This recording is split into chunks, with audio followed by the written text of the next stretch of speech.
হামলা করে এনসিপিকে দমানো যাবে না, মুন্সিগঞ্জের পথসভায় ঘোষণা দেন জাতীয় নাগরিক পার্টির আহ্বায়ক নাহিদ ইসলাম। সবাইকে নিয়ে নতুন বাংলাদেশ করার প্রত্যাশা ব্যক্ত করেন তিনি। মুজিববাদের বিরুদ্ধে লড়াই চলমান রাখার কথাও বলেন নাহিদ। Desk report. দেশ গড়তে জুলাই পদযাত্রা কর্মসূচির অংশ হিসেবে আজ দুপুরে মুন্সিগঞ্জ সদরের সুপারমার্কেট এলাকার শহীদ চত্বরে পথসভা করেছে এনসিপি। এর আগে সকাল থেকেই খণ্ড খণ্ড মিছিল নিয়ে সভাস্থলে আসতে শুরু করেন স্থানীয় নেতাকর্মীরা। পথসভায় দলটির আহ্বায়ক নাহিদ ইসলাম বলেন, হামলা করে এনসিপিকে দমানো যাবে না, কাউকে দমন নয়, সবাইকে নিয়েই নতুন বাংলাদেশ গড়া হবে। মুজিববাদের বিরুদ্ধে লড়াই চলমান রাখার কথাও বলেন নাহিদ। গোপালগঞ্জে হামলা চালানো হয়েছে, বাংলাদেশের আরো 10টা জায়গায় হামলা চালানো হবে, আমাদেরকে দমন করা যাবে না।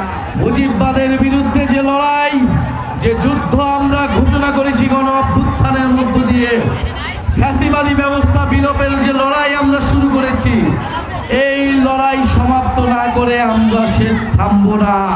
নেতা নির্ভর নয়, নীতি নির্ভর দেশ গড়ার আহ্বান জানান দলটির দক্ষিণাঞ্চলের মুখ্য সংগঠক হাসনাত আব্দুল্লাহ। নেতা ভুলের ঊর্ধ্বে নয়, দল ভুলের ঊর্ধ্বে নয়, মনে রাখতে হবে সব সময় আমাদের রাষ্ট্রই হচ্ছে প্রধান এবং রাষ্ট্রের জন্য মনে রাখতে হবে নেতা নির্ভর দেশ নয়, আমাদেরকে নীতি নির্ভর দেশ পরিচালনা করতে হবে।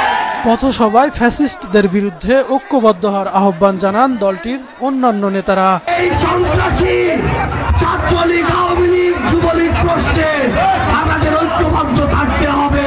জুলাই অভ্যুত্থানের গণহত্যার নির্দেশদাতা, পিডিআর হত্যাকাণ্ডের নির্দেশদাতা, শাপলা গণহত্যার নির্দেশদাতা, দিল্লিতে বসে থাকা হাসিনাকে এই বাংলাদেশে এনে বিচারের আওতায় নিয়ে আসতে হবে। বিকেলে নারায়ণগঞ্জে পদযাত্রা ও পথসভা করে এনসিপির নেতারা। মুজিববাদ, মুজিববাদ। কাউসার আহমেদ, মাছরাঙ্গা, নিউজ ডেস্ক।